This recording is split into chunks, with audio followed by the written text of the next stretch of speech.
Thank you.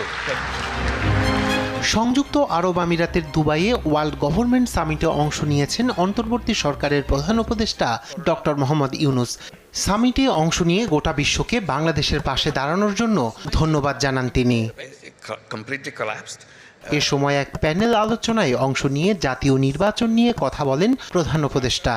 সংস্কার সম্পন্ন করে ডিসেম্বরে জাতিকে একটি সুষ্ঠু ও নিরপেক্ষ নির্বাচন দিয়ে নিজের কাজে ফিরে যাওয়ার আশাবাদ ব্যক্ত করেন তিনি।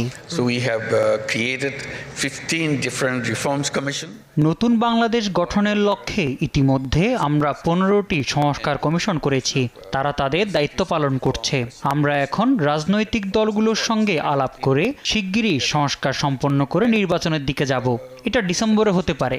জাতিকে একটি সুষ্ঠু ও নিরপেক্ষ নির্বাচন দিয়ে আমি আমার পুরনো কাজে ফিরে যেতে চাই। When my job is done, hand over the responsibility to the elected government. I go back to what I enjoy doing most. দেশে আইন শৃঙ্খলা ফিরিয়ে আনা, সামাজিক শৃঙ্খলা ও ভঙ্গুর অর্থনৈতিক স্থিতিশীলতা ফিরিয়ে আনাকে বড় চ্যালেঞ্জ হিসেবে দেখছেন ডক্টর ইউনূস। এছাড়া আওয়ামী লীগ সরকারের পাচার করা বিপুল পরিমাণ অর্থ ফিরিয়ে আনা বর্তমান সরকারের অন্যতম কাজ বলেও মন্তব্য করেন তিনি। Our economy is on the verge of collapse. Awami League সরকার পুরো অর্থনীতিকে ধ্বংস করেছে।